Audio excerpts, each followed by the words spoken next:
voyez. Donc je trouvais que c'était peut-être intéressant pour réfléchir à cette notion de répertoire, d'insister sur peut-être ces deux dimensions, la dimension de la traduction et la dimension de l'histoire aussi que porte chaque mot. Merci. Bien. François. Bien, j'ai entendu parler de mots de pouvoir et magie du langage. Et je vais un peu m'adresser davantage à ce domaine pour vous montrer comment le langage poétique ou le langage politique peut manipuler les foules et changer leur mentalité. Bon, l'histoire du pouvoir du langage, ce n'est pas une histoire récente. Hein. Antiphon, déjà à l'époque grecque, avait son panneau sous le Parthénon, la thérapie par le logos. Alors, d'Antiphon à aujourd'hui, où aujourd'hui on a des outils de manipulation extrêmes dont les gens ne sont même pas conscients, qui sont à l'âge des réseaux sociaux. Par exemple, quand vous êtes sur Facebook et que vous appuyez sur j'aime ou I like, vous vous ouvrez complètement, vous vous décortiquez devant un acteur qui va pouvoir utiliser cette information et vous participez à un culte du moi qui aujourd'hui prend le devant de toutes les communications. Aujourd'hui, les hommes politiques, les gens de marketing jouent sur le culte du moi, font plaisir aux gens, et c'est le like, le j'aime, et les manipulent totalement par ceci. Donc on fait appel au niveau cérébral, au système de récompense, pour pouvoir influencer les gens. Et tout ça, ce sont des méthodes cognitives absolument calculées. Vous pouvez savoir d'ailleurs que Facebook, maintenant, vous connaît, pour ceux qui sont sur Facebook, dans tous vos détails, encore mieux que vous ne vous connaissez vous-même, et donc peuvent vous manipuler, vous offrir ce que vous voulez, et vous influencer dans vos choix. On a vu ça dans les élections récentes, dans les influences de ces manipulations russes, anglaises, Brexit, ou partout. Il y a manipulation maintenant des votes, et les gens ne sont même plus libres de leurs décisions, parce qu'inconsciemment, ils ont été influencés. Donc, je voudrais revenir un peu sur les structures, comment marche le langage au niveau cérébral, pour que vous compreniez à quel niveau tous ces messages de manipulation peuvent agir. Il y a, les neuroscientistes distinguent maintenant dans le fonctionnement cérébral deux moi. Donc le moi, c'est vraiment l'acteur principal du langage sur lequel toutes les manipulations sont possibles. Il y a un moi conditionné qui correspond à une mémoire sensorielle donnée par notre éducation, par l'éducation familiale aussi, par la religion, par les différents moules que chaque individu reçoit dès son enfance, et qui correspond à des réflexes conditionnés auxquels les publicitaires ou les politiciens peuvent faire appel. Et c'est là que peut se situer une première capture du langage. Un détournement qu'utilisent les réseaux sociaux, les hommes politiques, je vais dire les marketing, les diverses idéologies et également la religion, ça qu'il a fait depuis très longtemps. Donc, le moi conditionné, au niveau du cerveau, ça se passe à un niveau cortical conscient et lucide assez superficiel. Il y a un autre moi sur lequel toutes ces influences peuvent jouer, qu'on appelle le moi rebelle. Et c'est là que la poésie peut intervenir. Le moi rebelle, c'est la mémoire que nous avons tous autobiographique, individuellement, qui se situe sous les niveaux corticaux, au niveau de divers centres on appelle sous-corticaux, bien sûr, la circonvolution limbique, il y a l'amygdale qui est le centre des émotions, il y a une autre structure qui est celle de la mémoire, il y a le lobe préfrontal où se prennent toutes nos décisions. C'est au niveau sous-cortical que se situe ce moi rebelle. Le moi rebelle, c'est celui des productions un peu anarchiques, qui sont toujours en conflit avec le monde cartésien, logique conditionné, du moi superficiel, du moi politique. C'est à ce niveau que se font les productions un peu anarchiques, de la créativité, de la poésie, les délires des fous, des malades mentaux, les hallucinations aussi pour certains, et le rêve, où il y a toujours dans le cerveau une certaine recherche de cohérence.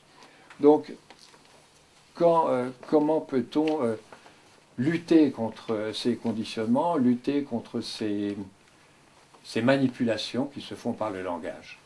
le rôle du poète, là, certainement, ce serait de développer par la créativité tout ce qui est propre à lui-même, autobiographique, son monde personnel, qu'il le véhicule et qu'il le transmette à d'autres, de lutter contre tous les conformismes, toutes les dictatures aujourd'hui du politiquement correct, les dictatures, vous avez parlé, hein, mais ça c'est une autre dictature aussi, hein, et qui vient par les réseaux sociaux aujourd'hui en force. Donc lutter contre les réseaux sociaux, lutter contre les globalisations, et ne pas seulement accepter tout ce qui est conditionnement social, politique, culturel. Je ne veux pas rentrer davantage en profondeur dans ce débat, mais je vous montre quels sont les outils par lesquels passe cette manipulation et quelles sont les voies du langage avec ces deux niveaux, le moi conditionné par l'éducation et le moi rebelle, où l'on peut lutter contre cette globalisation, ce politiquement correct, cette dictature du... Il y a des pilules pour ça? Il y a quoi après les Pilules. Est-ce qu'il y a des pilules pour activer le moi rebelle? C'est un travail personnel, permanent, et c'est aussi un travail des poètes dans la société. Justement, il n'y en a pas. Les poètes dans la société doivent jouer ce rôle de chercher ce qui n'est pas les lieux, ce ne sont pas les lieux communs, et les talibanismes que l'on souffre, tout ce qui est politiquement correct et qu'on nous impose de plus en plus. Bien, voilà. Les localités de lutte, par exemple, c'est une des pilules. Aller là où les luttes se produisent, c'est une des pilules aussi. Hein. Bah, aller sur les ronds-points, par exemple, je fais un peu de provocation, mais ça n'en est pas. Aller sur les ronds-points, ça permet non pas de constituer, mais d'entretenir ou de réveiller un moi rebelle qui avait été endormi par ce qu'évoquait à l'instant François Louis, qui sont les manipulations du langage. Et les réseaux sociaux qui sont une arme terrifiante aujourd'hui, je crois.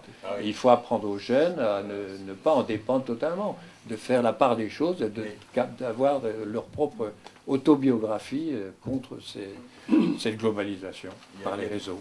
Il y a des jeunes que moi je suis tombé là très tard dans un square, il y avait 3 types qui prenaient des bières, ils avaient je crois 28, 30 ans.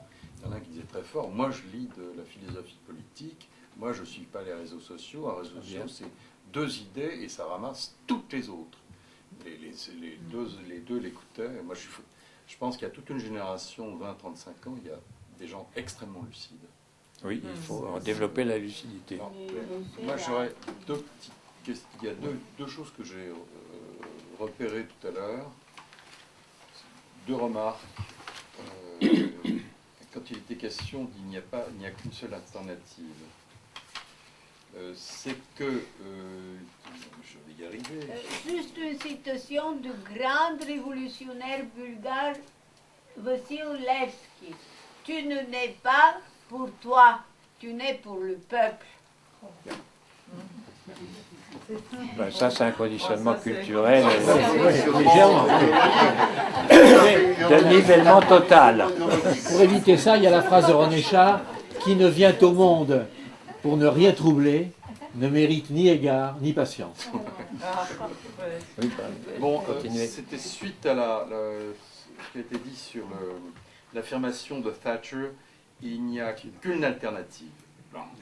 Alors, moi, ce que j'ai remarqué, c'est que, j'ai tout de suite pensé une chose, c'est qu'en fait, cette croyance et des unicités de croyance, disons, bien bétonnées qui ont été bétonnées par le langage, par des langages bien fabriqués, et qui fondaient une croyance.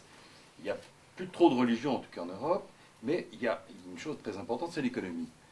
Et dans l'économie, en entendant les différentes choses que j'ai entendues, j'ai l'impression qu'il y a quand même beaucoup de croyances. Je crois que dans l'économie, il n'y a plus de religion, mais maintenant il y a l'économie, et il semble qu'il y ait beaucoup de croyances là-dedans, et qui sont aussi, sont quand même reposent sur les langages dont il a été question pendant toute cette soirée. Alors la deuxième chose qui m'a étonné, c'était, c'est quand il était question, disons, des réformes, pseudo-réformes, pas de réformes, c'est surtout qu'il y a il y a un flou, Mais surtout, ce qui est frappant, c'est qu'en fait, il y a une sorte de grande inertie derrière toute cette, ces soi-disant réformes, et une inertie qui est là pour produire quoi? Quel est le projet véritablement de cette inertie qui fait que les choses ne doivent surtout pas changer, au bénéfice éventuellement qu'il y ait des glissements de terrain tout à fait qui se produisent sans que les bons citoyens ne s'en aperçoivent. Ça, ce à quoi j'ai pensé, c'est qu'il y a une grande inertie en fait qui est créée par des pouvoirs actuels. Voilà.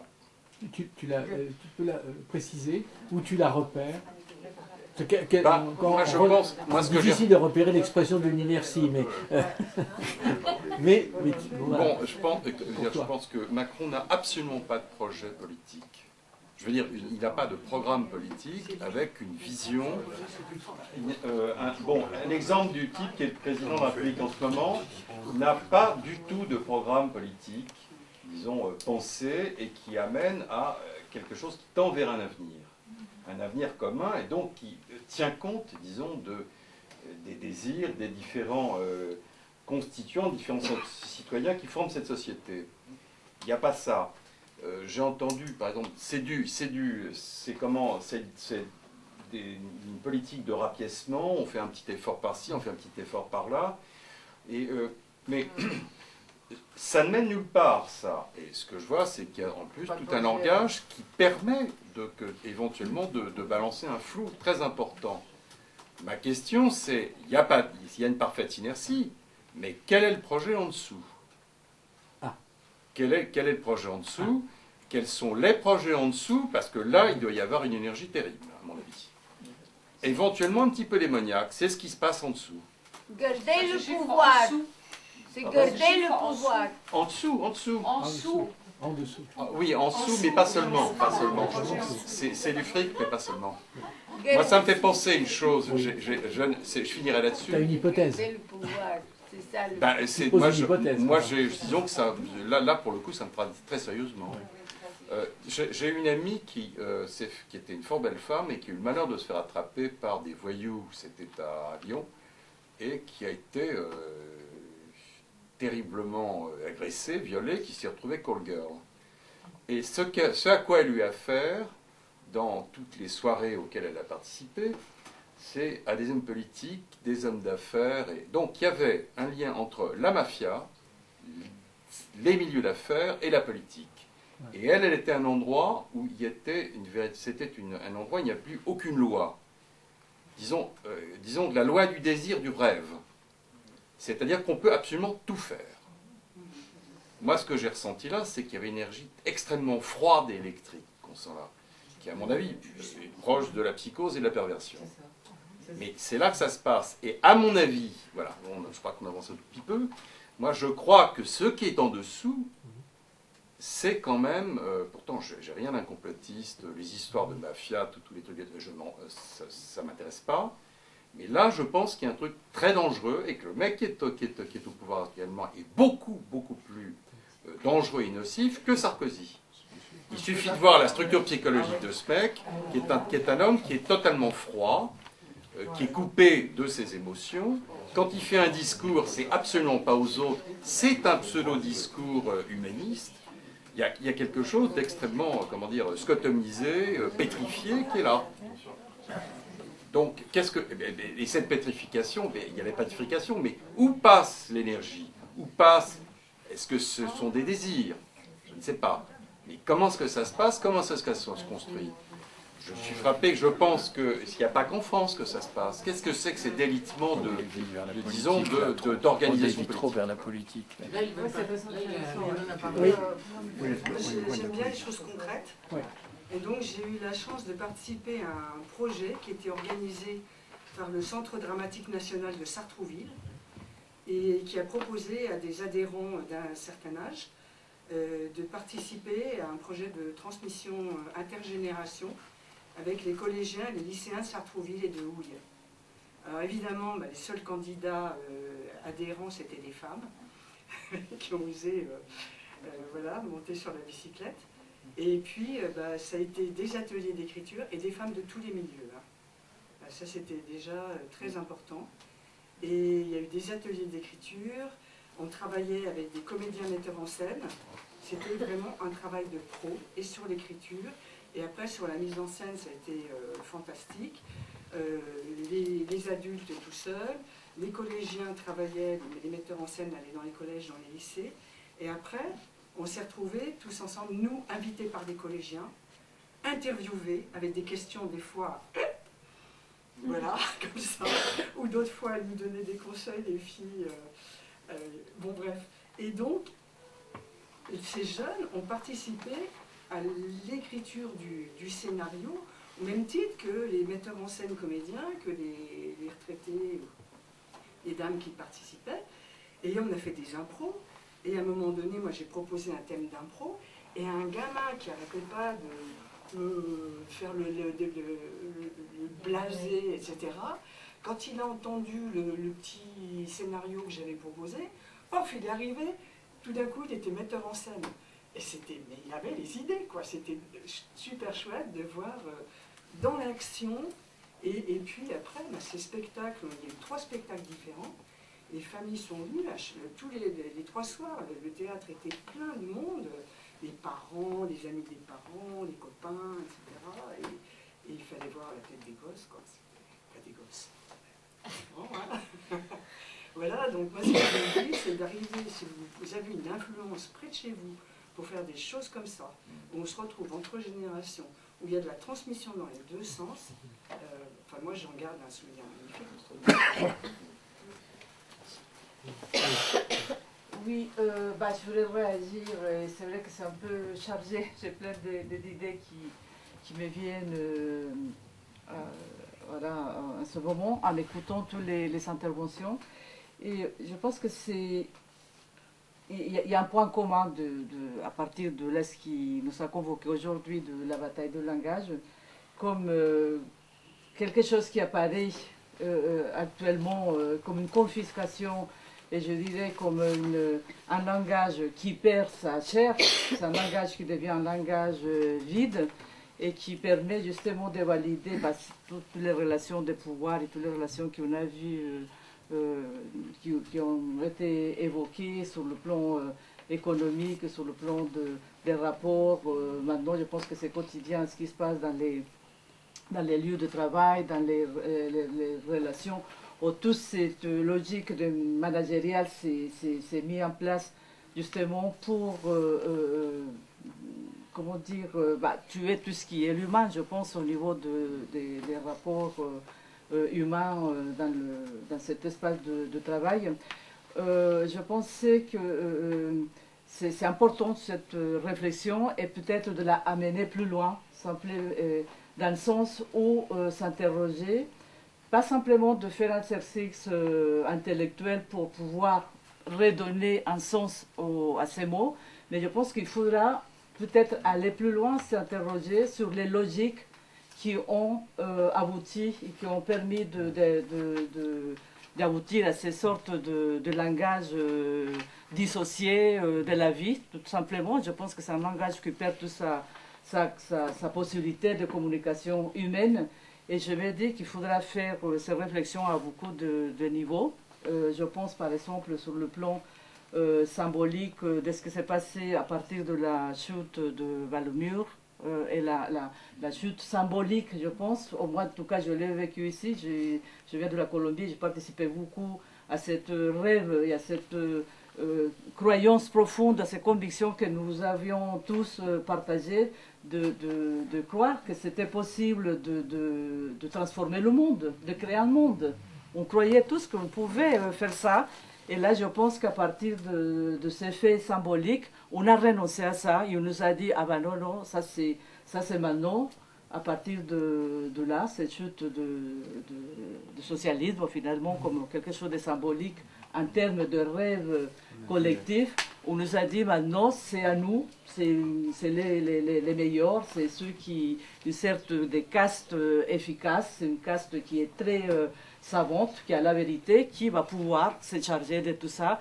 Et je pense qu'on on a été quelque part, ce que tu disais dans ces discours, il n'y a pas, dans une sorte de destinée, il n'y a pas de possibilité, maintenant tous, on va droit vers le capitalisme, il n'y a pas d'autres possibilités. Je pense que quelque part, ça a été accepté pour certains, pour d'autres, a été vu comme une possibilité de ces rêves, de consommer, et là vient toute la partie, je pense, de cette économie néolibérale. Et je pense que ça, c'est aussi quelque chose que les médias et que tout le monde a commencé à accepter comme un discours qui correspondait à l'époque. Et je me dis, c'est justement ces vies, ces dissociations, c'est cela. C'est de faire croire que c'est une vérité. Si nous, on regarde au vieux d'aujourd'hui, l'économie n'a jamais été si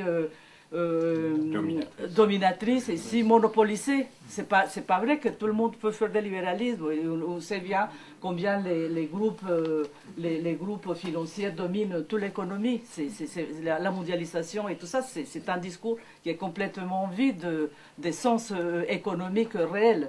Donc je pense qu'il faudra s'interroger sur ces plans de l'économie, sur ces plans du pouvoir, justement comme ce pouvoir s'est élitisé, il s'est donné à une sorte de, malheureusement validé par l'éducation, validé par les diplômes, validé par une sorte comment dire, d'efficacité. Et là, il faut chercher à être efficace, mais efficace dans le terme libéral, c'est de pouvoir produire, et produire, c'est gagner de l'argent, gagner du temps. Toutes ces logiques, je pense que ça correspond à tous comment dire, à toutes ces réalités, à tous ces, voilà.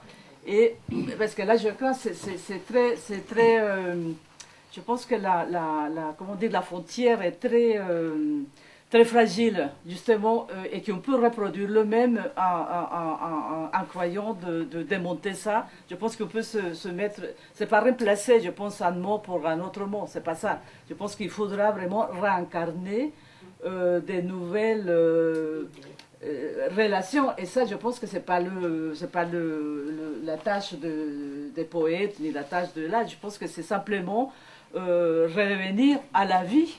Je pense que c'est revenir aux relations réelles entre les gens, que ce soit au travail, que ce soit dans la famille, que ce soit dans... C'est vraiment pouvoir communiquer avec, pour dire des choses, pour partager des choses réelles. Moi, je le sens, je le vis, excusez-moi si c'est un peu long, mais je le vis dans mon travail, par exemple. On a des cadres qui sont complètement, je ne sais pas, quelqu'un parlait, qui sont complètement à côté de la plaque, parce qu'ils ne sont pas dans la réalité des choses. Ils ne sont pas dans la réalité du service, ils ne sont pas dans la réalité des choses, et il ne peut pas incarner ce qui se passe vraiment. Donc là, je pense que c'est ça, c'est récupérer la vie, parce qu'il se passe en Amérique latine, c'est ça, c'est des pouvoirs qui sont complètement dissociés, et là, je pense qu'on est vraiment dans quelque chose de maladie. Je pense que le pouvoir est vraiment dans une période malade. Je pense que c'est vraiment, il y a la perversion, il y a la dissociation, et que voilà, et que donc simplement, je pense, ce que disait Philippe aussi, c'est de pouvoir aller simplement, la poésie, il faut que la poésie revienne à la vie réelle, que la poésie, les poètes, que nous, on se mette à faire de l'humain tout simplement. Et ça, c'est fait avec les gens qui ne sont pas dans cette comment dire, dans cette mégalomanie de croire que c'est eux qui ont le savoir, le bonheur et tout. Voilà. Et on organise, il y avait... Il y a un autre, je ne l'ai pas évoqué, mais il y a un autre pouvoir qui nous menace tous, c'est l'intelligence artificielle, qui va prendre possession du langage, qui va systématiser toutes les formes de communication et qui va être de moins en moins humaine. Et le but finalement des grandes boîtes, des gouvernements, c'est de robotiser l'homme, hein, on y va directement. Alors là encore, la culture individuelle du poète doit intervenir et doit... Par il y a lui, après il y a au fond, il y a deux, et après il y a... Il y a un thème. Bon, moi je... Alors, Habla fuerte. bon, on a le langage, bon, moi je le ressens, je suis comédien, j'écris aussi, bon. On a le langage, mais il y a aussi le corps. Et ce que j'entends là de ces hommes, de ces langages qui ne veulent plus rien dire, et de ces hommes, et j'avais commencé à le dire tout à l'heure, c'est que je pense que ce sont des gens qui sont insensibilisés. C'est-à-dire qu'ils n'ont plus la capacité de sentir véritablement à travers toutes leurs cellules. Robotisé. Donc robotisé. Anesthésié totalement. Anesthésié. Je pense qu'il y a quelque chose de très important là.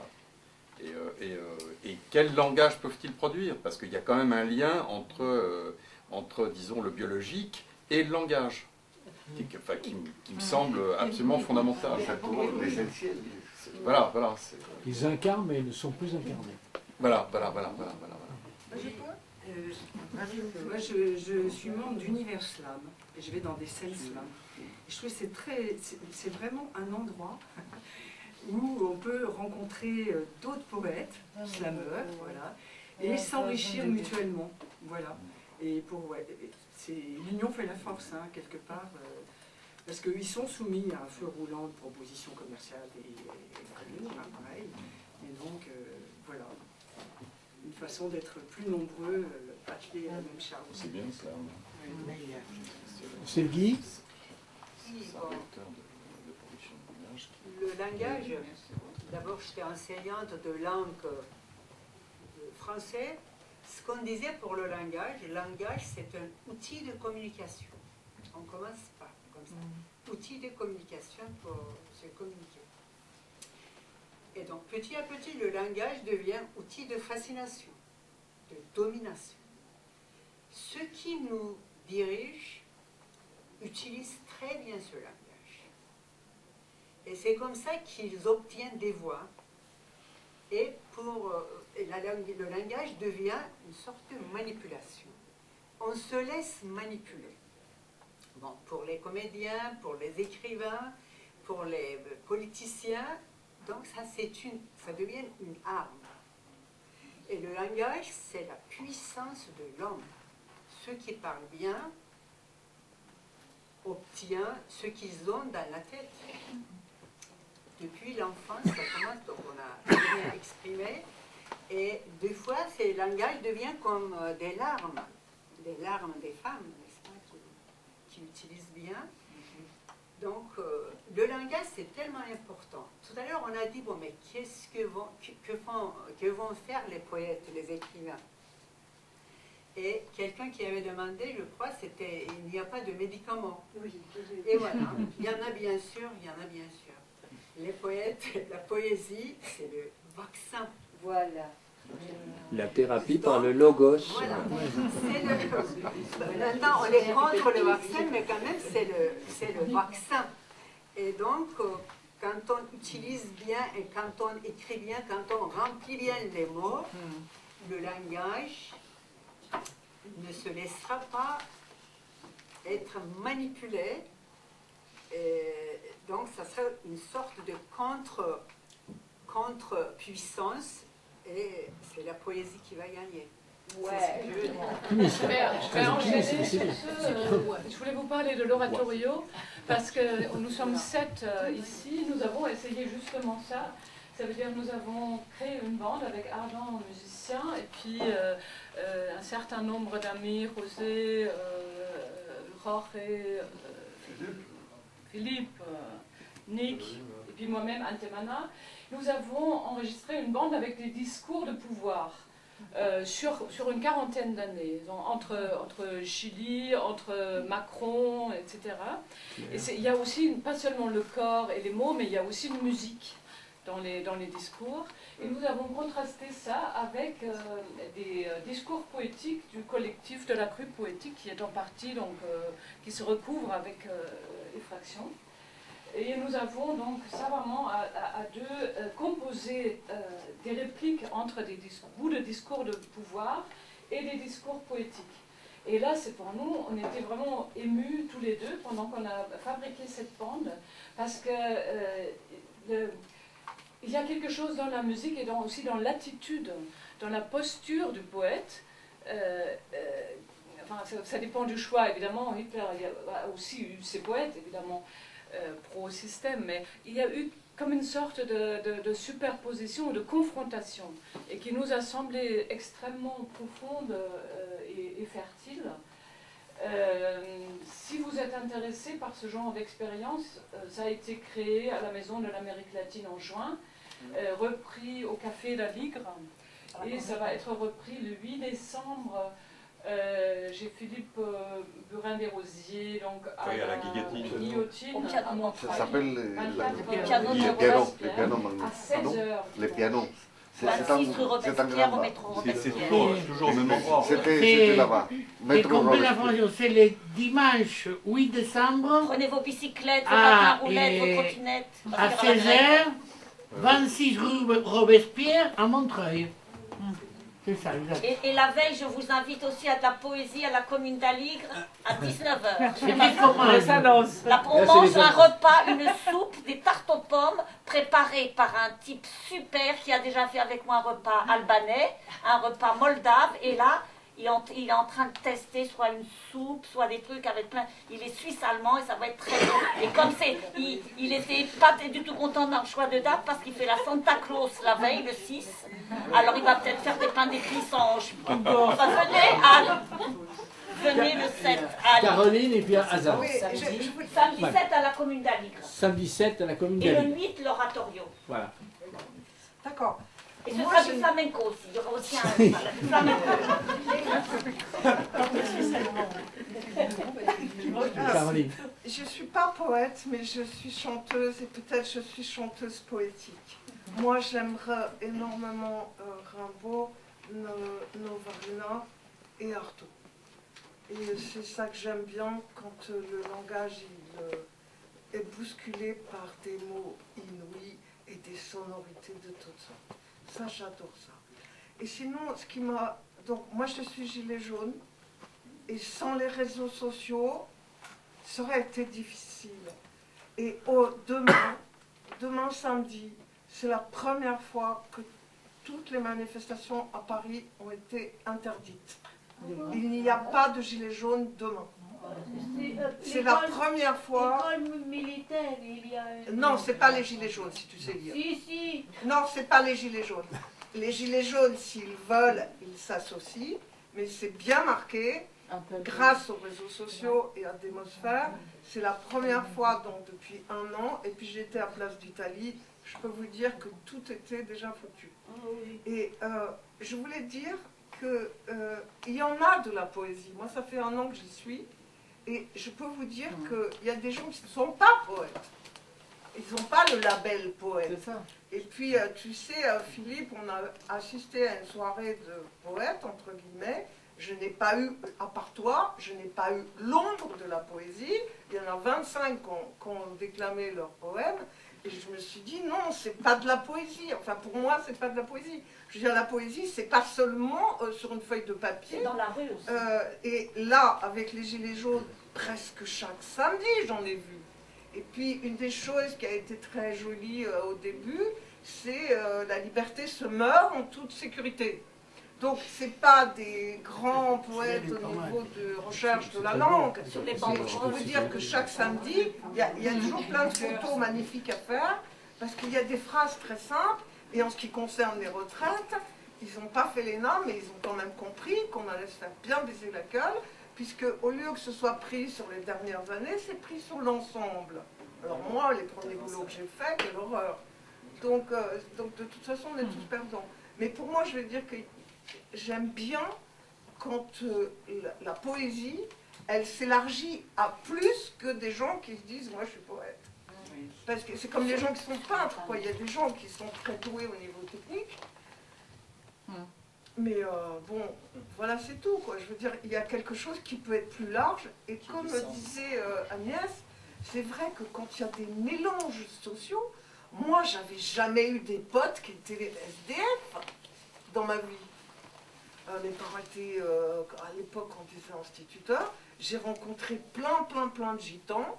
C'est la première fois que je me rends compte qu'il y a des gitans qui viennent d'Allemagne, qui ont 36 langues, il y a des noms que je n'avais jamais entendus. Et par rapport aux réseaux sociaux, moi je ne prends que des militants ou des artistes et des gens sympathiques. Les gens qui mettent la photo de leur grand-mère et machin, je ne les prends pas. Et il y a aussi tous les jours sur les réseaux sociaux, moi je trouve des pépites. Je trouve des merveilles, des très beaux textes, des très belles photos, des réflexions de gens de tout genre. Et puis c'est vrai quand même que d'avoir un copain japonais et Mapuche et de l'autre bout du monde, c'est quand même super. Donc ça dépend de ce qu'on en fait. Et on n'est pas obligé de liker partout, mais les Gilets jaunes, ils n'auraient jamais pu s'organiser. Et moi, c'est quand même par rapport à ça, j'ai découvert des petites merveilles partout. Et je suis très triste que demain, ça va être compliqué pour nous. Alors, à ce sujet, si je peux me donner une information, Louis Sézy a fait un dossier remarquable sur l'interdiction de la manifestation aujourd'hui en France, pratiquement depuis 1994. Hein, voilà. Donc je vous le recommande.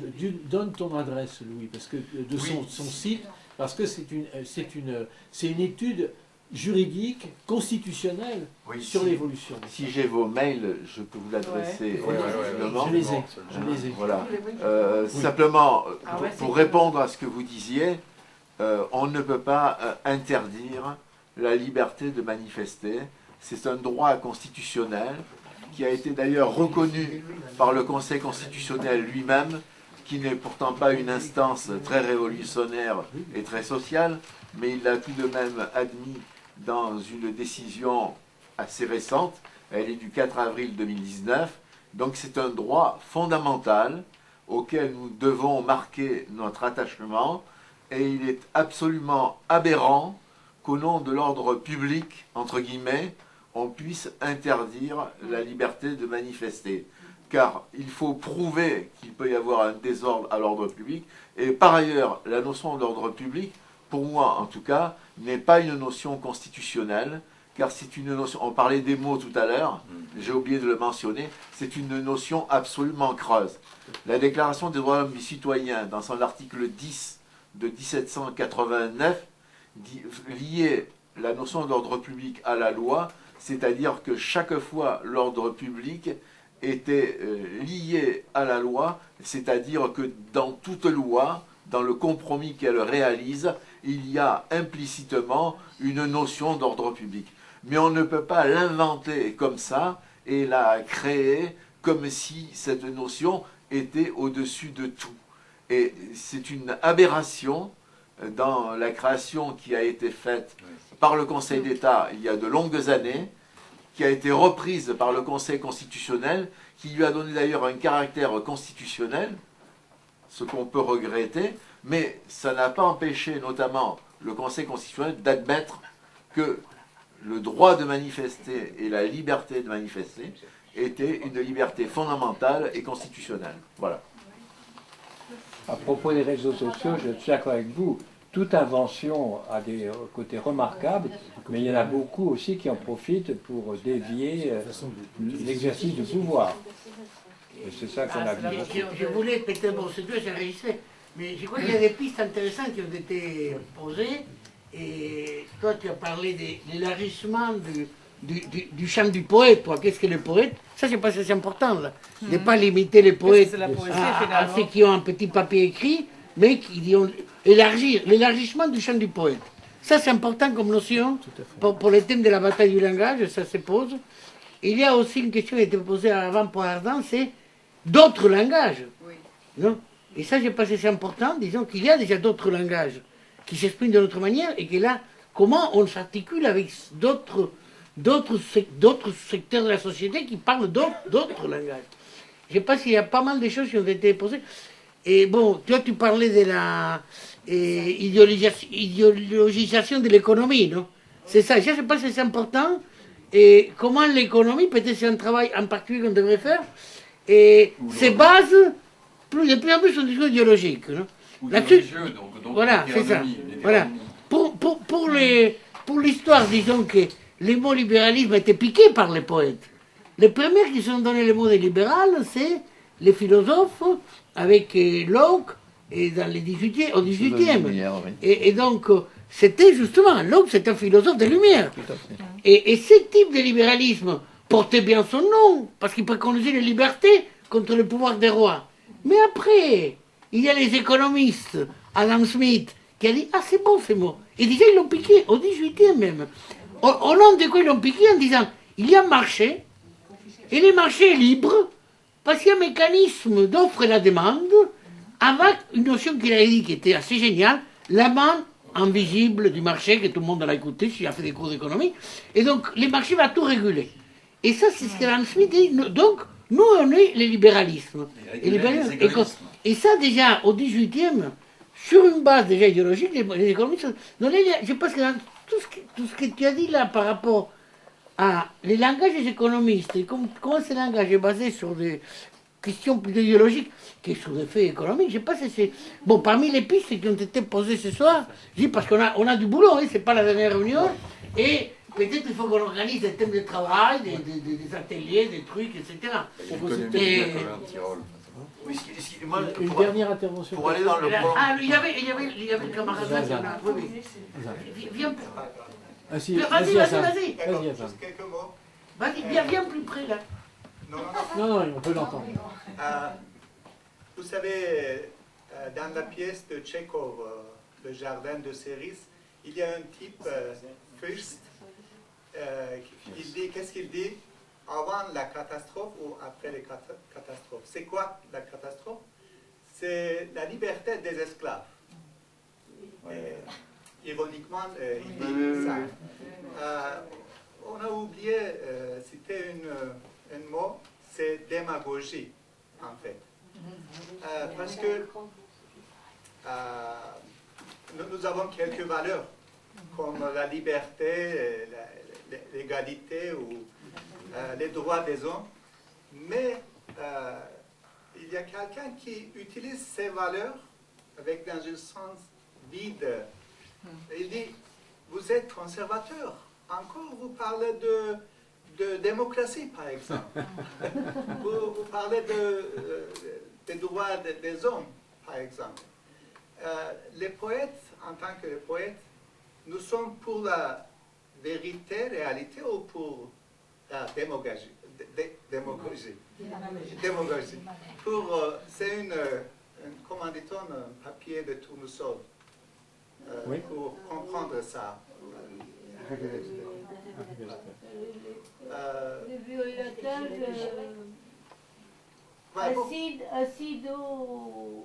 acido-basique. Oui, ouais, c'est ça. Et c'est la démagogie qui va pour comprendre ça. Et les poètes, toujours, nous sommes pour la vérité, pour la réalité. Si on est pour là ou non, c'est important. Merci. Il y a Louis. Simplement, je voulais prolonger la remarque de notre ami en disant que le scandale du libéralisme, c'est qu'il ne se présente jamais comme une idéologie. C'est-à-dire que l'économie de marché, entre guillemets, donc l'économie capitaliste, nous est vendue actuellement comme quelque chose qui n'est pas idéologique et comme le mode de comportement normal, entre guillemets, dans la manière de vivre ensemble. Voilà. Et là, je crois qu'il y a un gros travail à faire, puisque effectivement, on nous a ressassé dernièrement les oreilles avec la chute du mur de Berlin, etc. Si bien sûr, nous nous réjouissons tous de la chute du mur de Berlin, il faut bien voir qu'il y a derrière ce rappel outrancier de la chute du mur de Berlin, le fait que désormais, il n'y a plus qu'un système unique qui existe partout dans le monde, c'est le système capitaliste, et qu'il n'y a pas d'autre système envisageable que le système capitaliste. Voilà. Donc là, il y a un gros travail à faire. Et même à niveau, par exemple, des mots comme la globalisation, pour faire quoi? On peut l'invertir, quoi. C'est-à-dire, on peut la transformer, ces mots. La globalisation de quoi? De l'esprit, la globalisation de la mort, la globalisation de la parole, la globalisation de l'acte de vivre, vraiment comme correspond à l'être humain par rapport à la nature, par exemple. Donc c'est un travail où on gagne d'un mot qui correspond tout à fait à une conceptualisation économique pour la transformer en un mot humaniste, vital pour l'homme, vital pour la société et vital évidemment pour l'avenir que c'est la planète où on habite. J'ai juste un titre, c'est un recueil de poésie, et le titre est absolument magnifique. c'est habiter poétiquement le monde. Oui. C'est Oui, c'est le dernier. C'est de Holder. Le dernier. Justement, alors, à propos de ça, juste avant avant de boire un petit quelque chose, et avant de faire la synthèse avec quelques propositions concrètes, je voudrais juste rebondir très, très, très rapidement sur ce que tu as dit, Caroline, et qui rejoint aussi ce que dit notre ami et ce que vous avez dit aussi. Je vais prendre un exemple, je vais essayer d'être très très concret. Lorsque les gilets jaunes prennent le gilet jaune, c'est pour se rendre visibles, parce qu'ils ne sont invus. On ne les voit pas. Bien. Est-ce que vous ne pensez pas que si on se place du point de vue d'une certaine poésie, pas de la poésie en général, mais d'une certaine poésie, c'est-à-dire une poésie en résonance, je dirais, avec l'imaginaire de la cité, ce moi rebelle dont parlait Francis Louis tout à l'heure. Est-ce que vous ne pensez pas que ce serait un pas, un petit pas, mais un pas, que ces poètes ou des poètes rendent visible ce qui relève de la poésie en son imaginaire subversif, en reprenant, comme les gilets jaunes ont pris le gilet jaune, en reprenant, quant à nous, des mots, des expressions de cet imaginaire qui s'expriment aussi bien sur les murs que dans la rue. Voilà. Je pense que c'est une façon aussi de rendre visible une langue qui est là, qui surgit au moment même d'un mouvement social important, et que cette langue, elle est battue en brèche, ou elle est complètement occultée. Ce n'est pas nouveau dans l'histoire, ça a toujours existé. Mais ça ne suffit pas de dire que ça a toujours existé pour que ça continue d'exister. Peut-être faudrait-il, justement, enfin en tout cas témoigner que ça ne devrait plus exister, ou du moins que nous ne tolérons plus que ça continue d'exister comme cela. Voilà, je pense que c'est une des tâches, c'est pas la seule bien sûr, mais c'est une des tâches. Comment ? De les placarder sur les murs? Non, je ne pense pas les placarder sur les murs, après on verra ce qu'on peut en faire. Mais je veux dire de relever de cet imaginaire qui s'exprime sur les murs, qui s'exprime. Il est très important et dont, je veux dire... Dans la manif Dimanche de Femmes, je t'ai envoyé des photos avec des tas de slogans. Bien sûr. Et on peut, par le film juste là, et on peut très bien imaginer, puisque je fais toujours référence à Francis Louis tout à l'heure, on peut très bien imaginer que une des tâches qui pourrait être la nôtre, ce serait l'expression de ce moi rebelle. Et l'expression de ce moi rebelle en des lieux justement où il fait surgir, par rapport au discours dominant, qui est un discours à la fois de manipulation, mais surtout un discours de contrôle et de surveillance du correctement parlé, du correctement pensé, qu'on fasse surgir effectivement un discours qui est complètement aux antipodes de ça, et qui est le discours poétique. Pour parler très concrètement un exemple précis, peut-être qu'on peut, j'ai dit, c'est une idée qui me vient comme ça, hein, pour aller contre une démarche auprès de je ne sais quelle administration, hein, par rapport à ce qui se passe en Colombie ou ce qui se passe ailleurs ou ce qui se passe en France même. Non pas aller dans un discours rationnel, entre guillemets, prétendument cohérent, mais en allant justement dans cette expression complètement rebelle. C'est-à-dire qui disturbe, qui crée une sorte de disjonction, de court-circuit dans les relations conceptuelles. Parce que c'est très important, ça. Je peux ça. dire en Colombie qui circule, par exemple, actuellement, c'est si on ne nous laisse pas rêver, nous ne laisserons pas dormir. Ça, si on ne laisse pas rêver, on peut pas dormir. Non, ne nous laisserons pas dormir. On ne laisse pas dormir. dormir. Si on ne laisse pas dormir, nous ne laisserons pas dormir. Si vous ne nous laissez pas rêver, nous ne vous laisserons pas dormir. Parce qu'il y a des casseroles. Sachant qu'il y a tout le monde qui des casseroles. C'est magnifique. Oui, je voulais juste commenter que ce travail a été fait pour les mots de mai 68. Tout le langage a été répertorié. Il faut le faire maintenant pour la période actuelle et pas seulement les gilets jaunes, actualisé dans la Il y a tous les contemporanéité. mouvements populaires dans tous les pays actuellement. Il y en a énormément qui surgissent. Il faudrait recueillir leur langage. Revitalisé dans la Là, une contemporanéité. manif, parce que là, j'avais une qui dit une banque n'est jamais populaire. Oui, voilà. Ça me semble d'une certitude. Oui. Voilà. Une banque n'est jamais populaire. Ça s'est donné le sens. C'est important que je fasse part d'un échec personnel dans ce qu'il propose Philippe. J'ai un échec parce que je passe en grande partie de mon temps à écrire des conneries irrationnelles et à inventer des mots. Alors, et bon voilà, hein, j'ai inventé plein de mots. Et j'ai même rédigé des articles, même il y a un bouquin qui fait une compilation de ces mots. Bon, je peux vous dire une simplement que j'ai inventée il y a, je sais pas, il y a 2 ans. C'était par rapport à ce thème de la démocratie et la manipulation. Donc, tu te rappelles, on était en Grèce. Alors, je parlais avec les Grecs et dites-moi comment on appelle manipuler en grec. Après, j'écris un mail à Hiro. Et j'ai dit, et comment on dit? Alors, c'est hiragogo, c'est manipuler en grec. Alors, j'ai dit, bon, voilà. Alors, le plus il y a une démocratie, on est en hiragocratie. Hiragocratie, ça veut dire que c'est le pouvoir du manipulateur. Démocratie, c'est le pouvoir. Vous croyez que quelqu'un, outre Philippe, qu'un jour il m'a entendu, que maintenant il ne se rappelait même plus, il m'a dit, ah, c'est génial, c'est bien. Bon, et après ça, il y a plein de mots, par exemple, par rapport au néolibéralisme. J'ai dit, c'est ce qu'il faut, se détruire. Non, j'ai un mot à vous vendre, là. Vous verrez bien que vous faites complice de la viralisation des mots. J'ai dit, mais appelons ça destructivisme. Destructivisme. Parce que les mecs, ils détruisent. Ils détruisent les écoles, ils détruisent les ça, ils détruisent les hôpitaux publics. Alors pourquoi? Alors j'ai dit, je ne crois pas que parce que je vous le dise, et j'ai gagné des complices dans cette assemblée, les mots aillent s'imposer, parce que les mots dépendent d'un pouvoir et ça nous... Donc, mais, bon voilà, mais ceci dit, les échecs, et faire des échecs, c'est pas mal. Mais j'ai déjà une note, parce que dans des journaux à Buenos Aires qui publient ça, mais de toute manière, qui va lire ça, bon voilà, un public réduit. Mais vous imaginez si quelqu'un dit un jour, un journaliste, un peu qui a une écoute, c'est pas du néolibéralisme, c'est du destructivisme.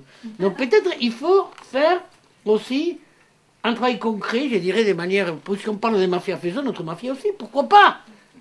Faisons un travail avec les journalistes pour que ce travail qu'on fait puisse avoir une... Mais pour l'instant, tous les conneries que j'ai inventées, Philippe, aucun succès. Si, c'est vrai. José, j'ai envie de te répondre là. C'est qu'en fait, je me disais, tout ce qui a été dit, formulé sur les réseaux sociaux, bon, quand il y a un événement fort qui sort de toutes les barrières et l'enveloppe habituelle, les journalistes, ils vont reprendre un certain nombre de mots. Mais il faudra qu'ils gardent un langage éventuellement un peu représentatif. Ils ne vont jamais reprendre le suc des mots, des formulations, des émotions, des vibrations qu'il y avait là. À mon avis, notre boulot, c'est de choper ces trucs-là, que ce soit avec des appareils techniques de son, avec des caméras, c'est ajouter l'image, mais et reprendre ça. Et autre chose, il y a une autre opération à faire, c'est de garder ça. Parce que je pense qu'il y a quand même un mouvement qui est lancé là, à côté du néolibéralisme, il y a autre chose qui est en train de germer en dessous, mais d'une façon positive. Et je pense que d'avoir une sorte pour le coup, de banque de données de ces mots, ça nous ramène à nous-mêmes. C'est-à-dire qu'il y a une sorte de progression qui se fait à partir de ça, mais à partir du vivant d'événements, comment dit-on, perturbateurs. Voilà. Donc il y avait un double registre. Destructivisme des mots manipulés, une banque de données des mots... Le moment qui émerge. Et je vous propose qu'on conclue, peut-être avant, et puis ensuite on voit aussi quelque chose. Mais pour conclure, il faudrait peut-être qu'on prenne quelques petites décisions pour une prochaine fois en particulier. Alors la première concrètement, c'est qui est-ce qui voudrait bien se charger de faire une page de synthèse du débat, pas des interventions puisqu'on va les avoir, sur le site. Qu'est-ce qui veut bien se proposer pour ça? Une page, pas plus. Moi je me le propose pour une raison très simple et idiote, c'est que j'ai ça.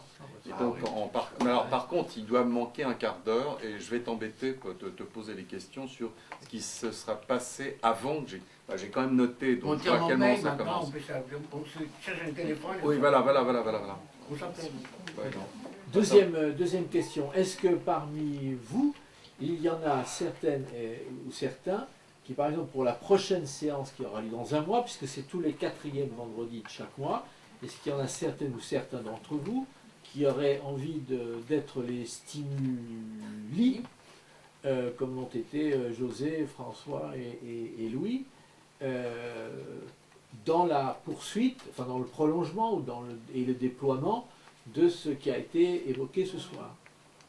Ou si pas vous personnellement, est-ce que vous connaîtriez des amis IES qui seraient susceptibles de faire cela? Je peux faire une suggestion? Oui. J'ai entendu des interventions de plusieurs représentants de pays divers. Vous avez tous dans vos pays des contestations. Ce serait bien que cette fois-ci, vous nous fassiez part des messages, du langage de ces revendications d'Argentine, en Équateur, en Colombie, à Hong Kong. Merci. Non, mais c'est des éléments essayer de trouver ça, oui, des consignes, de langage qui circulent et tout ça, oui. Et au niveau de ce qui s'invente au niveau de la langue, de la langue de rébellion. Oui. Je vous ai une petite annonce qui peut vous intéresser tous. Je vous ai peut-être fait suivre à tous mes amis qui sont présents ici l'appel lancé par Lionel Trouillot et d'autres artistes et philosophes haïtiens sur la situation à Haïti actuellement. Et j'ai une amie qui est la sœur de Lionel Trouillot, qui s'appelle Evelyne Trouillot, qui est arrivée hier à Paris, parce qu'il y a quelque chose qui est complètement méconnu, c'est qu'il y a le salon haïtien, le salon littéraire haïtien, à la mairie du 15e, demain, samedi et dimanche. C'est gratuit. Il y aura Evelyne Trouillot, là, ma copine, et elle fait la lecture de son nouveau livre qui s'appelle Rosalie l'infâme, à la bibliothèque Libre à lire, lundi prochain à 18h. C'est rue Saint-Paul, rue Saint-Maur, dans le 11e, je sais plus, je crois que c'est au 26, à Libre à lire, une écrivain haïtienne qui fait un appel pour le peuple haïtien en ce moment, c'est la cata, il y avait un article dans le Monde hier, voilà. Donc si vous voulez aller les soutenir, ils sont à la mairie du 15e, samedi et dimanche, je ne sais pas à quelle heure, voilà. Elle est arrivée avant-hier des États-Unis, elle repart à Port-au-Prince mercredi, voilà. Et dans la... Bon, ça on l'abordera un peu plus tardivement, mais je veux dire, c'est bien quand même de l'évoquer maintenant. José l'a évoqué tout à fait au début. On a quand même la perspective, ce n'est pas l'unique perspective bien sûr, hein, mais parmi les perspectives éditoriales, on a la perspective de créer un livre qui serait Effraction 2, donc qui ferait à la fois, à mon avis, qui pourrait reprendre une partie des différents stimuli qui auront été apportés au cours de plusieurs séances, et puis aussi des synthèses et débats, enfin, pour faire surgir les problématiques qui nous ont semblé importantes, et le tout serait pris dans un ensemble peut-être de moi rebelles, d'expressions de moi rebelles poétiques en soi, puisqu'il serait rebelle. De tous les peuples, de tous les pays qui souffrent des mêmes situations. Le projet stimulé, ça pourrait être l'idéologisation de l'économie. L'économie, comme disons justement ce qu'il avait dit. L'idéologisation de l'économie. Voilà, ça pourrait être un thème. Qui veut parler, je ne sais pas si toi, Nathan, tu veux parler. Oui, mais pas tout de suite parce que je suis en train de lire le bouquin de Tirole sur l'économie du bien commun. Voilà. Un truc, c'est bon. Moi, ça, oui, effectivement. Ça pourrait être un sujet, mais dans un mois, peut-être. C'est pas une exposé académique, c'est Non, mais de toute façon, je suis économiste, donc. Voilà, mais parlez de ça. D'accord. Qui est-ce qu'il y aurait des velléités ou des propositions Nathan pourrait parler de ça, l'économie. Oui, ça y est. Mais pas, je ne vais pas le faire, disons, la prochaine fois. D'accord. Ah ouais. Non. Il y avait un autre thème qui avait été abordé, c'est l'élargissement du champ du poétique, quoi, disons. Oui, mais ça, c'est justement répertorier les langages des divers pays. Vous oubliez, il y a un soulèvement pratiquement à partir du 5 décembre.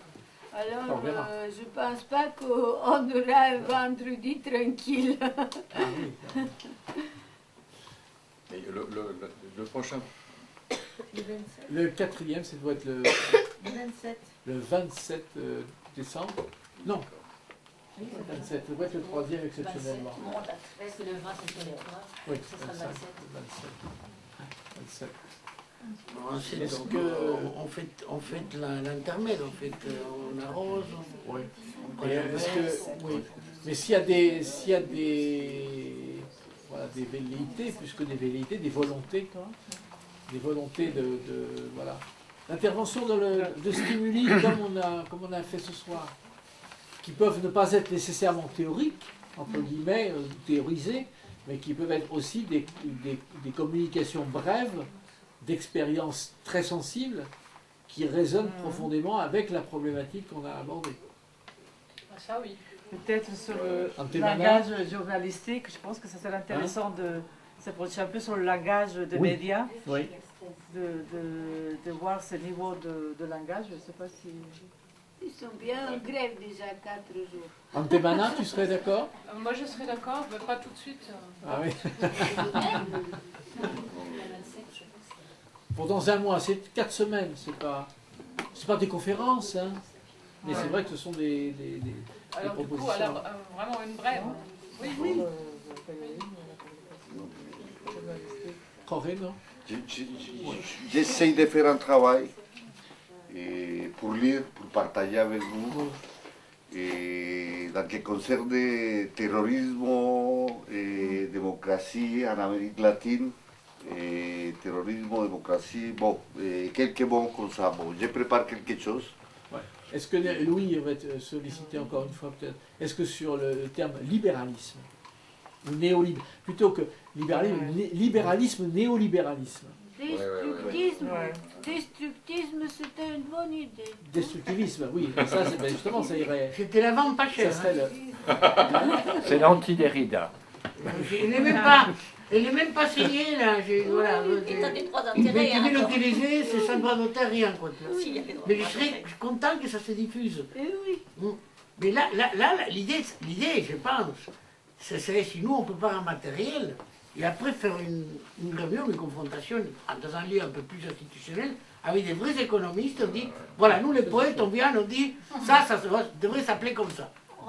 Et on fait un débat public. Et tu veux qu'il y ait un certain impact sur la presse. Parce que si c'est une bataille, il faut se battre. Oui, mais c'est pas ça qui Pour quelle date?